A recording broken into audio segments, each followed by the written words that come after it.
หลับกว่าหายอยู่คันผู้บ่าวนั้นแบบเสียงดังแบบบ่ให้เสียงดังเกินเนาะแต่ว่าเข้าไปนี่ถือว่าบ่ให้ลมดังเนาะบ่แล้วคอยลมแบบนั่งใกล้ๆกันนะครับอันนี้ไว้หูใส่กันแบบหรือว่าหนานั่งธรรมดาไปสิคอยพูดคอยเว้าซะเนาะบ่แล้วก็บ่ให้เฮ็ดให้ถึกพี่น้องเอ้ยผู้นึงนอนผู้นึงนั่งนี่ได้คันนอนเบิดซองนี่บ่ได้แม่นบ่นอนอยู่หั่นแม่นบ่ถือว่าบ่เฮ็ดหยังก็ถือว่านอนบ่ได้เนาะต้องได้เสียควายเสียงัวเนี่ยเสียควายเสียหมูผู้เสียควายเสียงัวเนี่ยบ่ได้เฮ็ดหยังเลยต้องได้ฮู้จักนอนแต่ว่าบ่ได้เฮ็ดหยังแต่ว่านอนนำกันนอนเที่ยงกันผู้หญิงกับผู้ชายนอนนำกันบ่ได้ต้องเป็นผู้ชายนั่งผู้หญิงนอนนี่ได้ผู้หญิงนอนผู้ชายนั่งบ่แล้วบ่ให้นอนนำกันพี่น้องเอ้ยบ่ให้นอนเบิดซองเนาะเฮาบ่ได้อีทางบ่ได้ต้องกันนะนอนใกล้กันซื่อแม่นๆครับบ่ได้เป็นฮีดเพิ่นพี่น้องเอ้ยคันถ้าว่าอยู่นอกนี่ได้บ่อยู่นอกเบิ่นอยู่นอกนี่ก็บ่ได้คันว่าสมมุติว่าน้องนอนซุมอ้ายนะอยู่นอกอยู่ในก็บ่ได้เบิดบ่ได้เบิดแม่พระปูษาอยู่กลางบ้านนี่มันเกิดนั่งลิ้นนั่งหัวเนาะตารางนี่ได้บ่แบบอยู่เตียงอยู่นั่งลิ้นกลางเว้นนี่ได้บ่นอนไปซ้อนนี่ก็ได้เนาะเพื่อนๆแต่ว่าเนาะเอาคือว่ามีแต่ลงตารางอย่างเดียวคือพวกน้องนี่คืออันนั้นคือยังศาสนายังพวกน้องพุทธหรือพีเนาะโอเคนี่มันศาสนาพีอยู่เนาะเป็นเผ่าบางกอกเนาะถ้าผู้บ่าวโสดนี่อยากมาลิ้นมายังก็ต้องฮู้จักนะพี่น้องบ่แม่นมาปุ๊บเมื่อยๆนี่ก็นอนตากเพิ่นห้อยระวังสิถึกกระลับมือเขาได้พี่น้องเอ้ยสาวในสาวนั่นเกตให้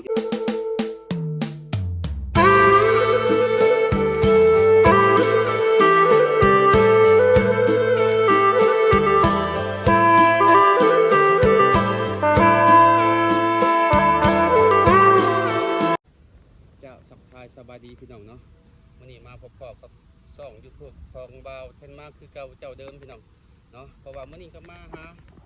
น้องสาวอยู่เขตชนบทหรือว่าเงินน้องสาวในพี่น้องเนาะหรือว่าสาวเกตเนาะก็มากับทีมงานพี่น้องบ่าวผู้ไทยและบ่าวเทนมาคือเก่านี่แหละเนาะมีหยังก็ฝากติดตามช่อง YouTube ในพี่น้องเลยเพราะว่าฝั่งลาวและฝั่งไทยเนาะติดตามช่อง YouTube ของบ่าวเทนมาคือเก่าเจ้าเดิมเนาะโอกาสดีๆพอดีมาหาน้องสาวแล้วพี่น้องเอ้ยทีมงานก็เริ่มขึ้นเฮือนซ่านน้องแล้วจากนั้นทีมงานก็กำลังย่างขึ้นพี่น้องเอ้ยคุณนายหน้าหรือว่าทีมงานนายลามขึ้นไปก่อนพี่น้องเอ้ยคุณเป็นบ่าวไก่แล้วก็บ่าวผู้ไทยพี่น้องเอ้ยเนาะกำลังขึ้นมาหาน้องนุ่งนั่นแหละน้องสาวคนกำลังเกียมตัวเกมใจถ่าอยู่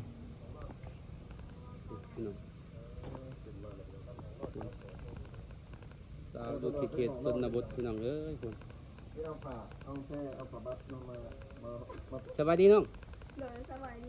น้องซื้อจังได้เลยน้องซื้อจังได้สาวเกตพี่น้องเอ้ย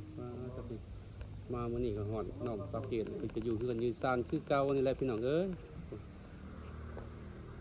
จะอยู่กับใครอยู่กับสาวในเนาะสองน้องบอกเจ้าบ่แม่นหมู่คู่กันโอ้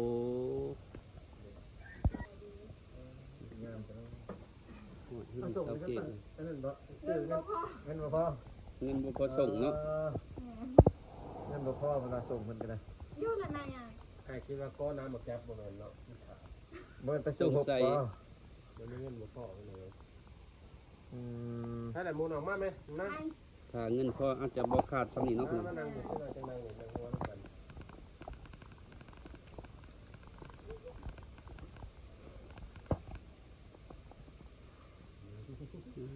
นั่งโอ้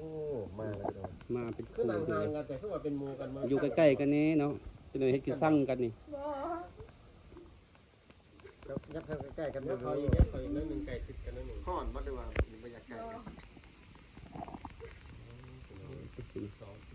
คนหมักคนละสีอยู่ครับแค่คือหัวเลยอยู่อันนั้นอารมณ์ดีวันนี้พี่น้องบ่มี อาจารย์ว่าครูบาว่าดินเนี่ยร่มดีมันบอกที่กองอยู่เพื่อนกับไทยหมดเลยอยู่เพื่อนอยู่เพื่อนพวกเรา คนอื่นไปใช้บัตร มาคอนหมดเลยก็เป็นจังได๋ พร้อม โอ้ ใช่มาน้องว่าดำนามันนั่นแล้วหรือเปล่า ไปใส่ ไปซอยเขาเจ้า หน้าเจ้าแล้วบ่ แล้ว แล้วเนาะผู้ใดมาไทยหน้าให้บ่พ่อ ขอไฟเอง คิดว่าหาลูกเคยมาให้ไทยหน้าให้ล่ะยังบ่มีบ่ ลายบ่มี โอ้พี่น้องเอ้ย ใครสนใจมาเป็นลูกเคยแม่ ปุ่นพี่น้อง เดี๋ยว ต้องการหาลูกเคยพี่น้องเอ้ย ทั้งซ้ำทีมงานชิบหายนี่ได้ที่เป็นลูกเคย ได้สิเป็นยังไง เดี๋ยว คือซ้ำน้องสองคนนี่สามารถแบบสาวพ่อได้หมดทุกคนทุกคนเนาะได้ก็ซ้ำนี่ ทางได้หรือ กู เปล่า กูมาสมมุติว่านะ เอาลูกครอบครัวนี่ได้หรือเปล่าซ้ำนี่ บางคนได้บางคนบ่ได้ ก็อีกตามเนาะ แสดงว่าเนาะ แม่เป็นแบบคน อายุน้อยอายุหลายบ่เกี่ยวพี่น้องกับผมกับบุคคลเลยบางคนกับทาใน18 19ปีก็คือว่า15ปีขึ้นไปบางคนกับ12 13ผู้จักมักครูบาอะไรก็เอาเลย บางคนก็เป็นสาวเฒ่าข้างบ้านก็ยังมีเนาะ บ่ว่าเขตใดพี่น้องเอ้ยหลายคนมีอ คน ยู่ ตกบางชัน คนโต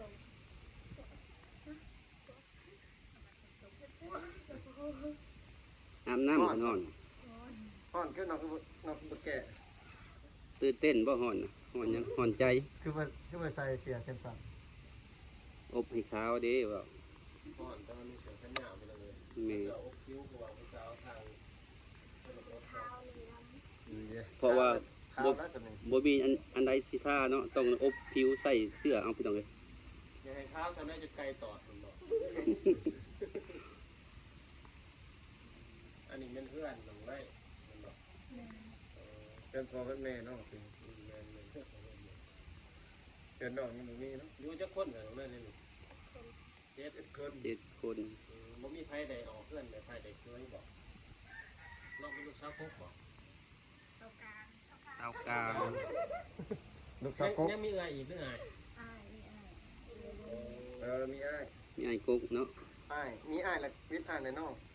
น้องแม่ แสดงว่าผู้ได้มาเป็นเคยเนี่ยคือเคยกกเลยเนาะ เราเป็นเคยพกเนาะ เคยกลางติ เคยกกนี่คนนี้ครับสอบทำได้เป็นลูกเคยทั้งนี้ก็ทำได้ ได้เบิด คน เนาะ นี้เห็นบ่ได้ คือดวงเกตนี่เป็นลูกสาวพกบ่หรือลูกสาวกลาง ลูกสาวหลา สาวหลา น้องเป็น สาวลาวพาเพิ่นพี่น้องเอ้ย แล้วเพื่อนน้องมามีคนแบบในลูกในครัวร้ายเลยบอกนี่ไงแพ้ไพ่บ่เนี่ยแพ้ไพ่ นี่เอื้อยละเอื้อยไผ่ละพอแบบสองคนแล้วแต่ไม่มีเมียไปแล้วเมียแต่ค่อยผู้เดียว แบบคืออ้ายจะเอาเมียน่ะออกต่างกับพ่อแม่บ่หรือว่ายังอยู่นํกันเดี๋ยวนี้นะในครอบครัวน้อง ก็ยังหาไม่สิเมียกันดีแล้ว โอ้ พอน้องเก็บ ยังบ่ได้มี น้องว่าเนี่ยเลือดจะนอนมีครอบครัวนะน้องคือบ่ครอบครัว ก็ไม่ใช่นะ แม่นบ่มันคนมักลายไปจ้ะ บ่มีนะค่อยสิเป็นมักหน้าตาคือลายปานนี้ แสดงว่าเดี๋ยวนี้ยังตามหาอยู่แม่นบ่ งาน โอ้ งานปานนี้ว่าบ่มีคนมัก ยังตามหาคู่หักอยู่ด้วย2คนพี่น้องเอ้ยเลือกได้สิพี่น้อง พี่น้องว่าเพราะว่ายังบ่เห็น แม่น คือสิน้องนี่คันมีผู้บ่าวล้มนี่แบบเคยคบกันนี่โดนมาจังแต่งงานกันเนาะยังบ่เคยเห็น ตามบายตามคือแบบโมสุนองสุนองเห็นนั่นน่ะประมาณจะปีเขาจะ ส่วนลาย บางคนก็ไว้บางคนก็ด้นก็มี ๆอิงตามเนาะ อินดาว อิงแต่ว่าเราอิงตาม ต้นสุด ได้เนาะ ประมาณจักเดือนจักปีจังได้เลยเอากันแต่งงานกัน บ่ฮู้เนาะเฮาบ่เคย สมมุติว่าเอาสมมุติว่ามีสมมุติว่าอ้ายล้มนี่เอาประมาณจักเดือนเนาะ บ่ สมมุติว่า คันเคยมีนั้นใครแน่เนาะ จะบ่ญาติของน้องฮู้ อ้ายอยากฮู้นี่นะโดนไปได้อ้ายล้มนี่จังสิได้แต่งงานซุมเอ้า บ่แล้วก็แบบฮิตของพวกน้องนะคือในเขตในบ้านนี่เนาะ ได้บ่เดือนหนึงกันเดือนหนึง2เดือนก็โดนเกินไปคือบ างคนก็ว่าคิดหนึ่งแบบนี้เนาะ บ่มีคือกันค่ะข่อยบ่เคยมีไปจึงบ่ฮู้ข่อยมีแล้วข่อยจึงฮู้ เนาะ แสดงว่าน้องว่าบ่ฮู้ใช่เนาะต้องล้มกันก่อนถ้าว่ามีเนาะ มูน้องมันยังไม่ได้เอาผัวจะคนกันเลยวะนี่เนาะ มีแล้วเอา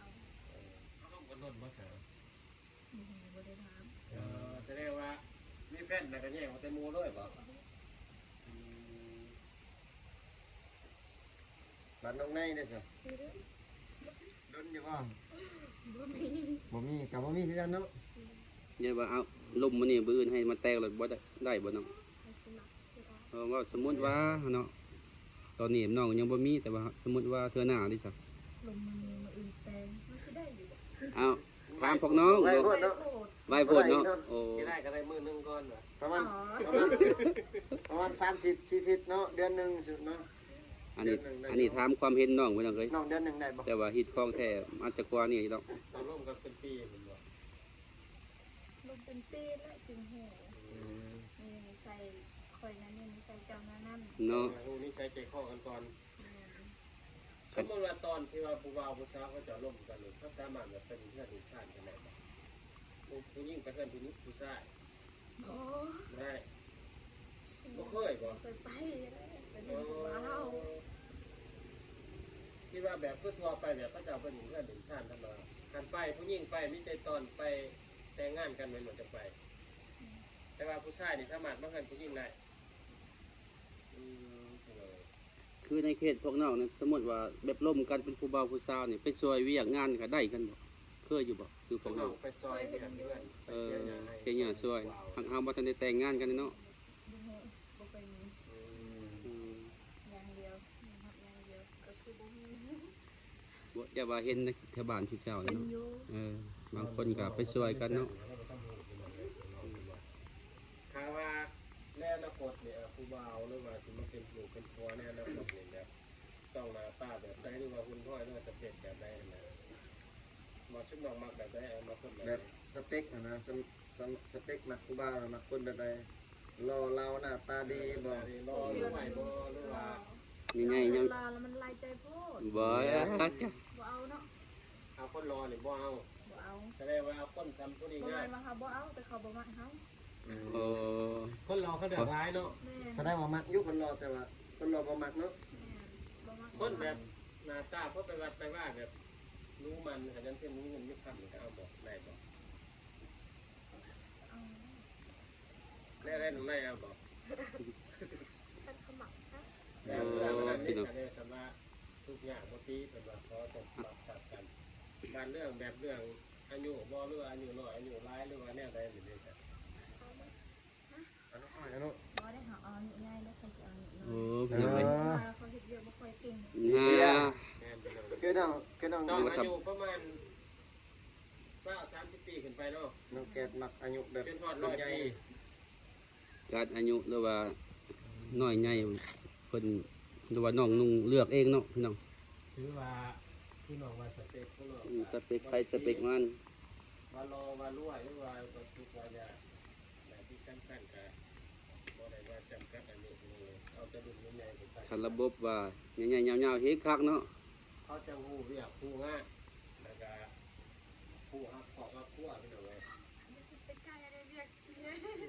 กบ้านมันเรียก อืม อื่นนะ นั่นเด้พี่น้องเพิ่นนั่งเข้าใจอยู่พี่น้องเอ้ย มันจะไปให้เด็กก็ให้เห็นไป ยังเช้ายัง2คนน่ะคิดว่าอาจจะเห็นเหมือนกัน อ๋อสาวบงน่ะคือยังแบ ต้องฮู้คนเดียวไป ๆแต่เนาะ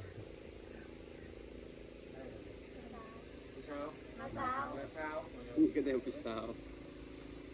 น้าสาวค เขา รับ อยู่นี่บ่อยู่กันนี่ อยู่เพิ่นเอง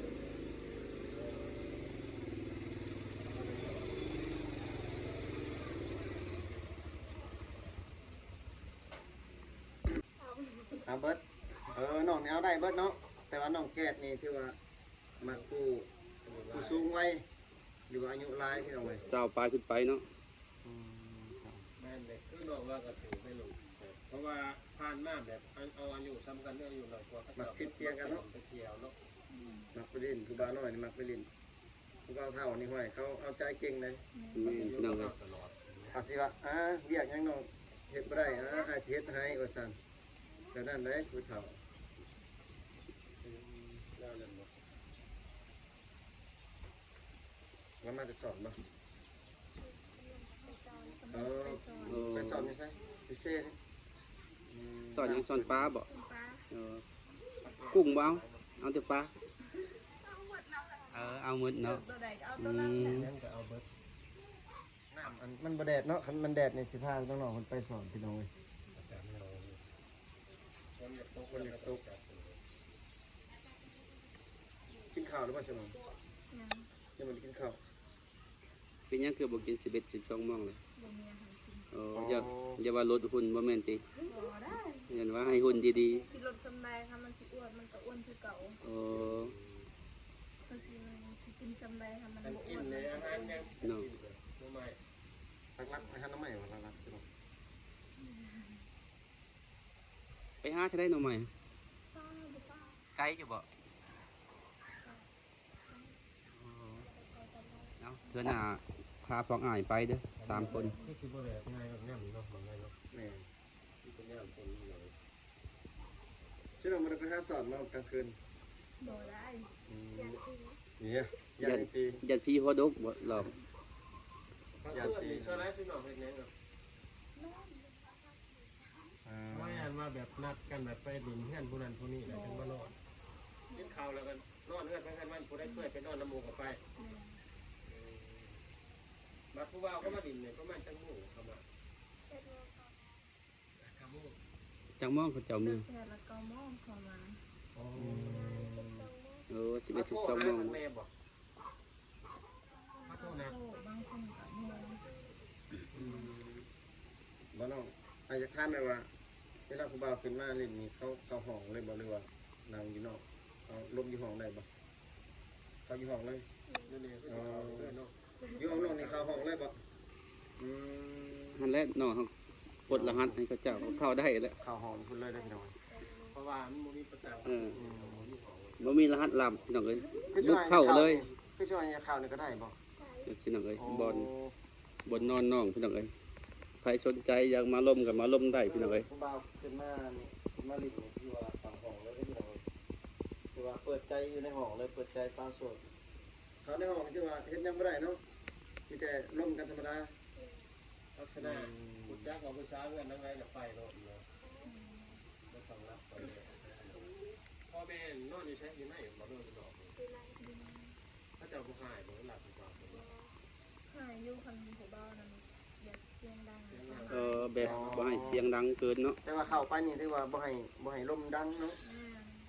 พอแล้ว คอยลม แบบนั่งใกล้ๆกันนะครับอันนี้ไว้หูใส่กันแบบ